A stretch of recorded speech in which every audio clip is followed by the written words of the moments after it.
Welcome to the woods. Welcome to the cabin.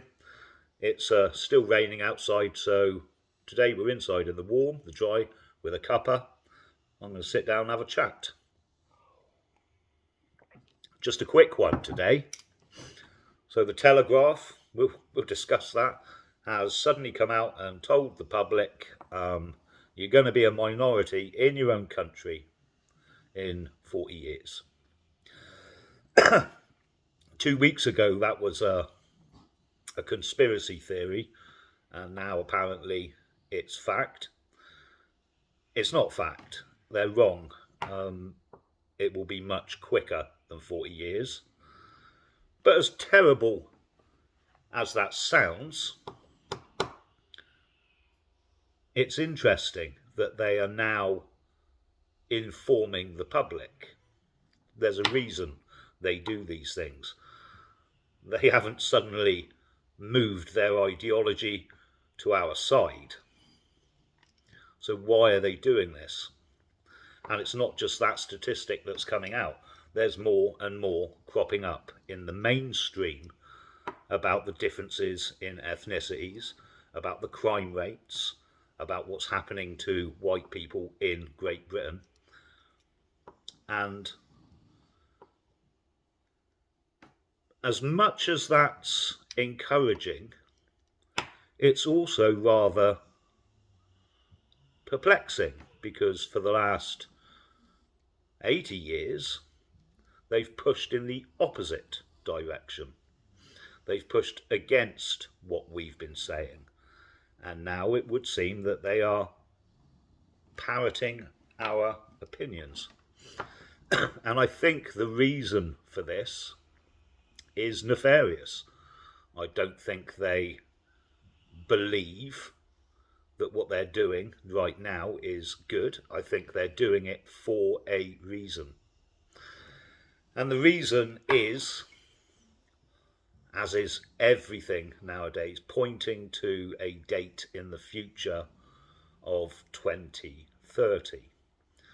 What they want to happen is for people in this country to get a little bit angry and a little bit scared about the future, and to look for an alternative to the traditional political parties. And when I say an alternative, that will be an alternative that they've provided for you. So if you're looking at why they're doing it, it will be because they're trying to funnel people towards a political solution that they've provided. Will that make things better for us? No, it won't long term, but it may buy us a few years. It may wake a few more people up to the truth, because they're never going to get all of it. They're never going to get the reasons for these things. But that's where we come in. So what the mainstream media is doing now is funneling people towards reform. Reform is the approved alternative. And I would say that it's going to be an easy win at the next election. What's happening now will ramp up. Public opinion will swing away from the traditional parties, away from Labour, away from the Conservatives, and for reform. The problem is that they are the approved alternative. And when I say approved, I mean the kosher alternative. They are the party that has been supplied. So what happens when they win won't be much different than if Labour had won, or Conservatives. But the propaganda they're going to use in order to get them to win does make things easier for us to talk our talking points and to drag people further our way so that we can explain why these things are happening. So take advantage of that. take advantage of every news story that comes up that is even slightly leaning our way, and build upon it, and then explain why these things are happening. People will be much more open now that the mainstream is starting to use our talking points, and they are. That said, 2030 is looking rather dangerous. What's happening in America with Palantir, what's happening here with the whole raft of new legislation and laws being passed, and we've seen them already being used. The online safety bill, not much safety involved in it, the hate speech laws, people being imprisoned for tweets, hundreds of people a week being arrested for online comments. The one that really sticks in my mind, and the one I still believe is a central point, was the jailing of Sam Melia for no crime, for a perceived thought crime. That set a very dangerous precedent where they can imprison you for years based on what they believe you were thinking, with no proof needed. That was and is a very, very dangerous situation. And I'm not saying they're going to use that willy-nilly or even often, but you can bet your bottom dollar it will be used again, and it will be us it's used against, to be able to jail someone on what you think they might be thinking, with no proof needed. And that is what he was imprisoned for.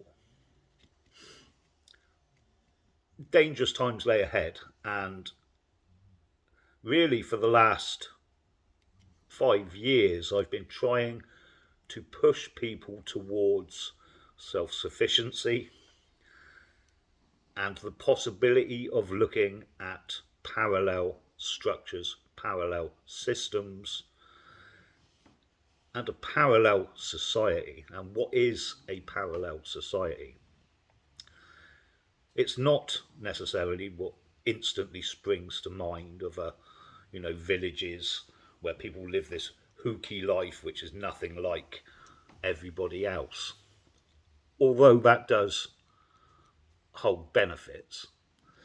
a parallel society is run alongside and within the system and society we've got at the moment. You don't have to move house, you don't have to move from the town or city you live in.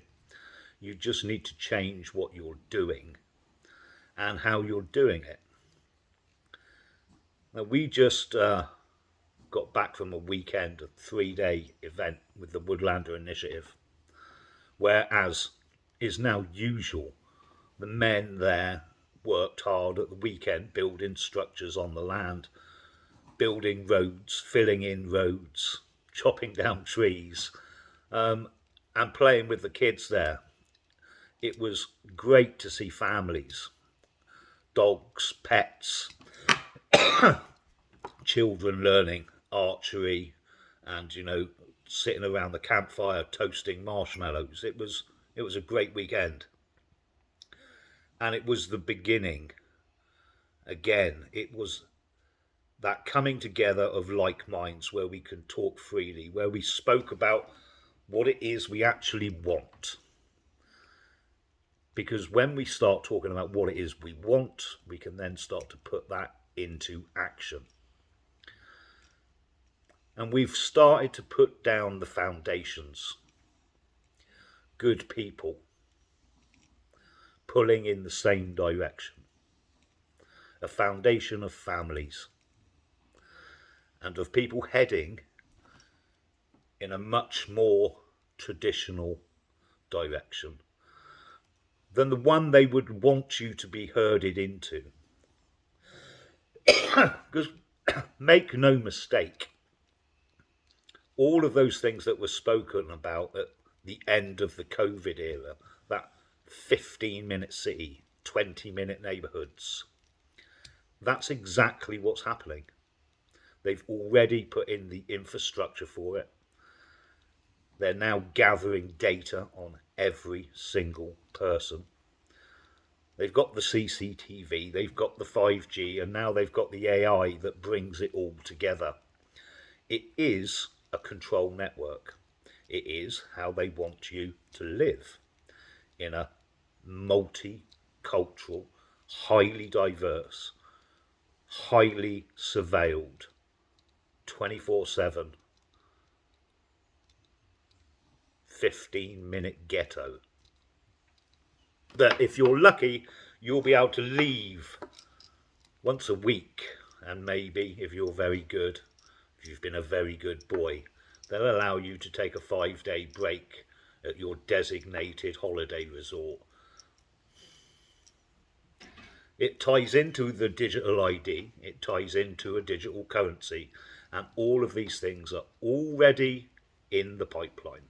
We know all this. So I want you to cast your mind forward and look at yourself living in that 15-minute neighbourhood,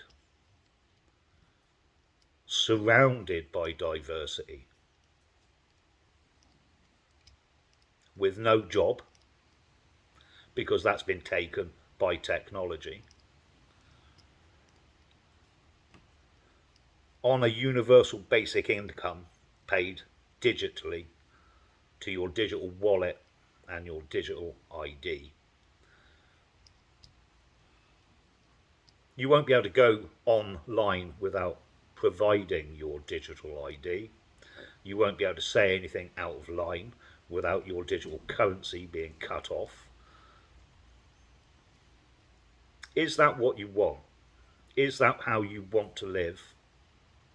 And for those of you slightly older who say, I'll never be around to see it, I've not got long left, your kids will have to go through it. Your grandkids will have to go through it. Is that what you want? Because if it is, that's fine.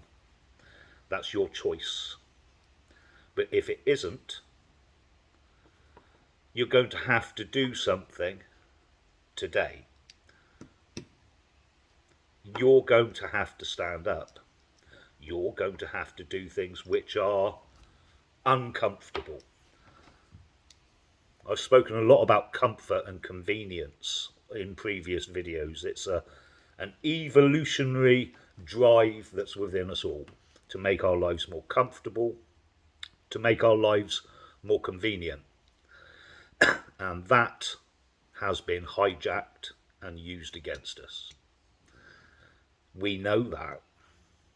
Our lives are now so comfortable, so convenient, that it's possible for you to sit on your sofa, consume Netflix and mainstream media, pick up your mobile smartphone, phone Uber Eats and have them deliver your McDonald's. I think the only thing missing is the tube that goes from the front door to your stomach. That's how comfortable and how convenient our lives have become. And you'll still be able to do that with your digital currency and your digital ID. All of that will be allowed. But don't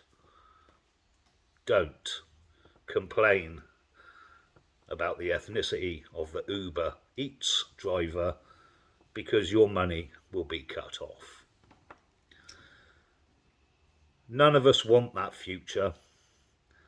None of us want what they're offering. And so we have to build something else. Now, the incredible thing, the amazing thing is we've already got a lot of these things in place. We just need to bring them together. We have community.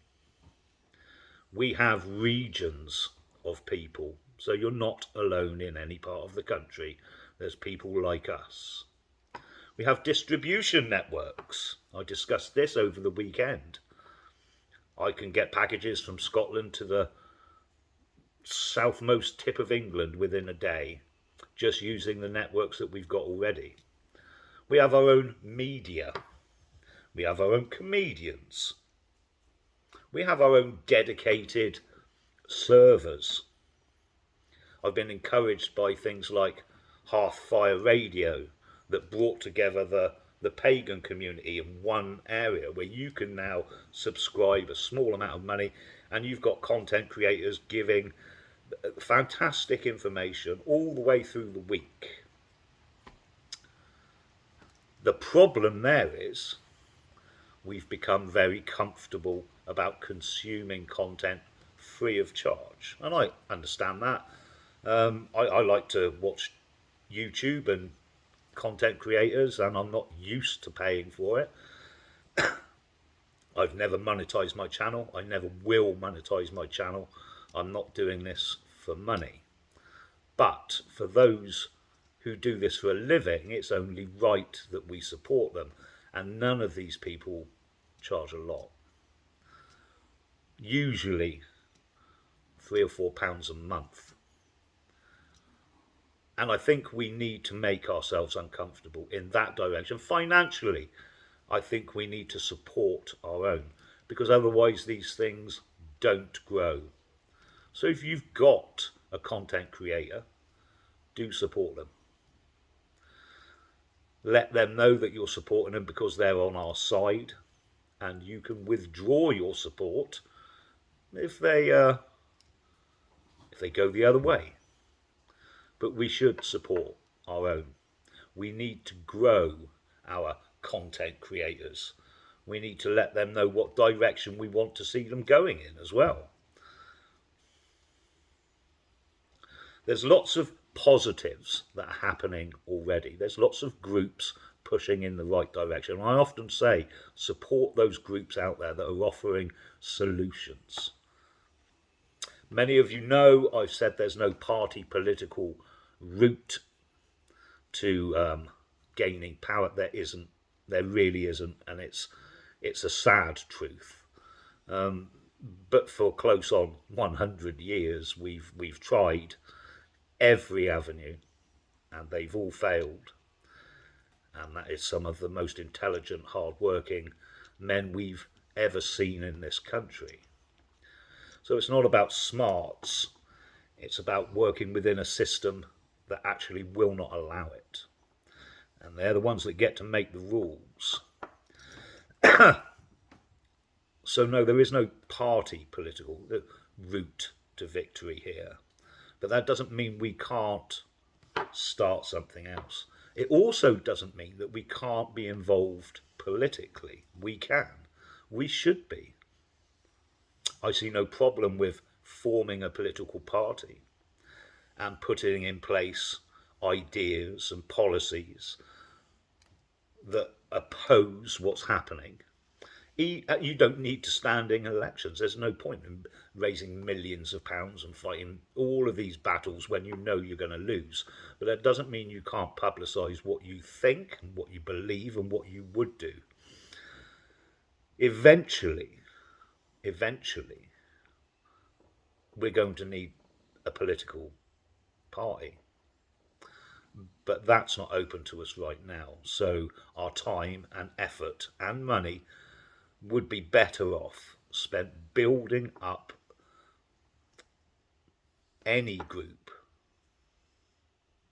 See, I hate shilling for my own thing, so I say any group, but I do mean the Woodlander Initiative, I do mean Patriotic Alternative, and I do mean the other organisations out there, the British Workers' Union, all of these people who are pushing in the right direction, who are non-political parties.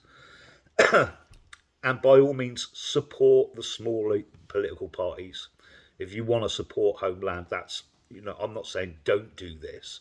What I'm saying is be aware that that route is shut. And there are differences you can make in your local community. That's true. Community politics is never a bad thing. It can drag people over to our way of thinking. It can point out that we're not the hideous two-horned devils that the media make us out to be. The other thing I would say is never punch right. As much as I don't believe time and effort should be spent on politics as such, I'm not punching right to those smaller parties. I understand what they're doing, and anything that can pull people our way, okay, I'll agree. I'll agree with. We've got to stop fighting amongst each other. But we have come a long way. We have achieved a lot. We have woken a lot of people up. So never stop talking. It happens every day that someone like you, suddenly the penny drops because something you said, because something you told them last week has now been told to them by someone else. So should we never stop talking, never stop giving our point of view, never stop being honest. Enough of this, well, I do think like that, but I'm not a racist. I had a black friend when I was 12, and I once went in a 7-day shop and was nice to the Indian shop owner. No one really cares. You don't have to waffle on for hours about how non-racist you are. Just tell people the truth. It's very freeing. Talk to people, support the people that are doing effort to spread this word, both online and in real life. And those groups that are pushing towards parallel structures, community groups, the Woodlander Initiative, support them. With your help, when this thing goes horribly wrong, and it will go horribly wrong for them, we need to be in a position to be able to offer a viable alternative. And we're nearly there. If we pull together, support each other, there's really nothing they can do to stop us. I've often said, in the end, we win. We've kind of already won. Now we've just got to make it a reality. Make it so everyone can see it. Make it bigger, make it better. We're very nearly there, people. The sun is nearly out again. I'll speak to you soon. Have a great day, you lot. Leave a comment, hit like, do the same old thing. Share it around. Speak to you soon.